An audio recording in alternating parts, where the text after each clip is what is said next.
Moi, je suis autodidacte de ouf, j'ai appris YouTube sur YouTube. Je regardais des tutos comment faire du montage pour YouTube. Salut les gars, j'espère que vous allez bien. Ici Léna Situation et pour la toute première fois, on va me poser des questions techniques sur le montage, tous les vlogs et comment j'ai réussi à faire une vidéo par jour. Je suis très contente. Ma caméra qui est le plus utilisée, je peux te la montrer? Ok. C'est le Canon G7X. C'est un petit appareil photo et caméra, mais j'utilise jamais pour faire des photos. Rétractable, donc tu as ton écran, donc quand tu te vlogs, c'est hyper facile pour cadrer et c'est une compacte quoi, donc c'est hyper facile à porter au quotidien. C'est-à-dire que dès qu'il se passe quoi que ce soit, en 10 secondes, j'ai tout mon plan, c'est cadré, la lumière elle est déjà réglée, le son il est déjà enregistré. Franchement, pour du vlog quotidien, c'est parfait. C'est la caméra de la spontanéité. T'es où? Solène, elle est vraiment toute nue dans ma salle de bain. Il y a l'étagère qui est tombée avec ma plante. J'ai envie de mourir. Et après, pour faire des plans un peu plus jolis, j'ai un Canon 6D avec un objectif. J'ai pas envie de vous le montrer parce que ça va vous briser le cœur. Il est tombé. J'ai cassé 6 caméras de vlog.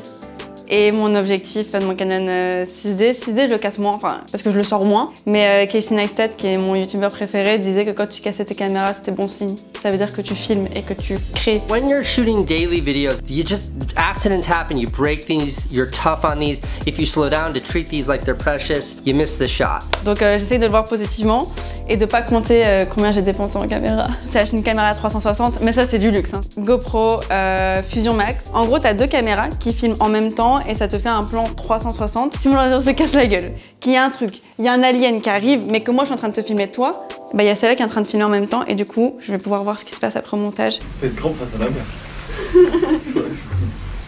Niveau du son, le problème c'est que quand tu fais du daily vlog, t'as pas du tout le temps de mixer. Et après sinon, en temps normal, un micro. C'est mon copain qui me l'a offert parce qu'il en avait trop marre que je fasse mes voix off. Je m'enfermais dans le placard avec mon iPhone. Comme ça, il n'y avait pas de son. Et bienvenue dans ma voix off. Et il m'a dit, ah, c'est bon, tu me fais de la peine. Et il m'a acheté ça. Ma vie se base sur ces petites boîtes oranges. C'est les disques durs. Celui-ci, c'est un 5 Tera, je crois. Après, j'essaye d'avoir des cartes mémoire légères parce que ça te force à les exporter sur ton ordinateur et sur des disques durs. Comme ça, si tu perds une carte mémoire, tu perds pas 3 mois de film. Chaque journée, mes petits dossiers par jour, on est autour de 120 gigas et de 2-3 heures de rush que j'ai à raccourcir en 15 minutes, 10-15 minutes. J'aime bien ce format 10-15 minutes. Et après, ça part sur YouTube. Heureusement, j'ai la fibre. Hein. Heureusement que j'ai la fibre. Le montage, quand je fais des daily vlogs, c'est 3 à 4 heures. Puisque justement, je te dis, tu essayes d'être chill avec ton travail. La frustration, quand t'as pas le temps vraiment de te poser sur ton montage, ça va être, j'arrête la vidéo quand je me dis, ok, on comprend ce qui s'est passé. Si ça a été hyper actif, que je mets une musique, tu sens qu'il y a une certaine pression, quand il y a du stress, quand il y a un temps calme. Tant qu'on comprend ça, je me dis, la vidéo peut être postée. Zéro recul. C'est zéro recul. Des fois, je balance la vidéo sans même l'avoir regardée une deuxième fois. Donc parfois, t'as des erreurs de montage. Mais je pense que ça fait la magie du truc et ça montre que c'est pas surproduit, que c'est pas scénarisé, etc. Donc ça me dérange pas qu'on voit ça et ça me dérange pas qu'on voit les petits backstage en fait. Donc faut que je fasse ma miniature. Je n'arrive pas à déléguer le montage. Déjà, j'ai un contenu qui est hyper personnel, donc c'est très difficile de le déléguer. Je vous le dis, parfois, j'oublie que la caméra elle est posée. Donc des fois, je fais des dingueries. Des fois, je me déshabille devant la caméra et après, je me dis, oh, putain, heureusement que c'est pas mon monteur qui fait ma vidéo parce qu'elle pourrait s'éclater. Et au-delà de ça, c'est que j'aime tellement le processus et je veux encore apprendre. Là, je cherche à faire des cours de montage. Je vais essayer de passer sur Adobe, etc. Donc, je veux vraiment, moi, je veux vraiment qu'un jour, je puisse monter un film, quoi. Je monte sur Final Cut. Et je l'aime beaucoup. Hein. J'ai fait d'abord eMovie pendant 1 an et demi. Parce que moi, je suis autodidacte de ouf. J'ai appris YouTube sur YouTube. Je regardais des tutos comment faire du montage pour YouTube.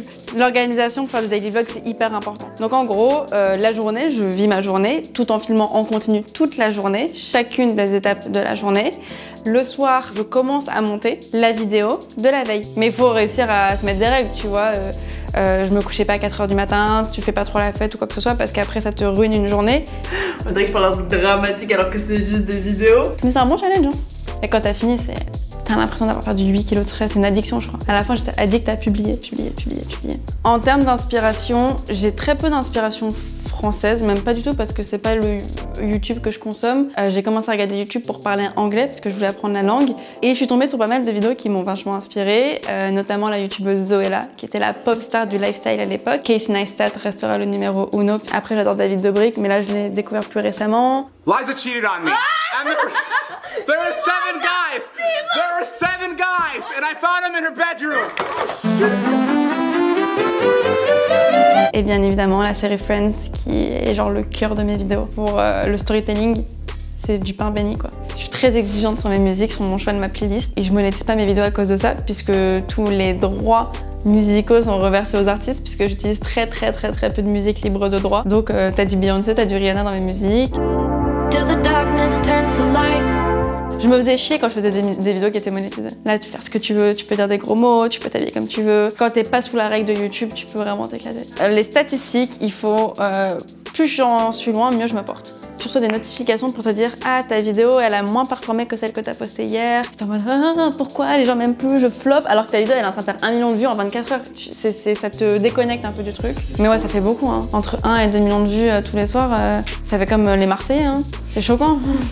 Mes conseils pour faire du vlog, c'est ne soyez pas complexés par votre matos. J'ai commencé avec mon téléphone, voilà, j'étais sur iMovie qui est gratuit. J'avais la chance déjà d'avoir l'ordinateur, mais pas de disque dur, j'avais une carte 16 Go et puis voilà. Puis après tu commences un petit peu à augmenter. Et c'est juste passer le cap. Premier publié, il fait mal. Et les premiers commentaires, ils sont en mode qu'est-ce qui se passe, pourquoi je me réponds.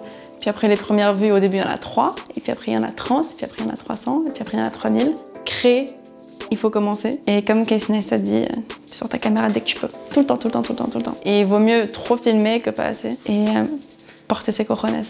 Heureusement que j'ai commencé, hein. Sinon, je sais pas ce que je ferais. Hein. Je me ferais chier en tout cas.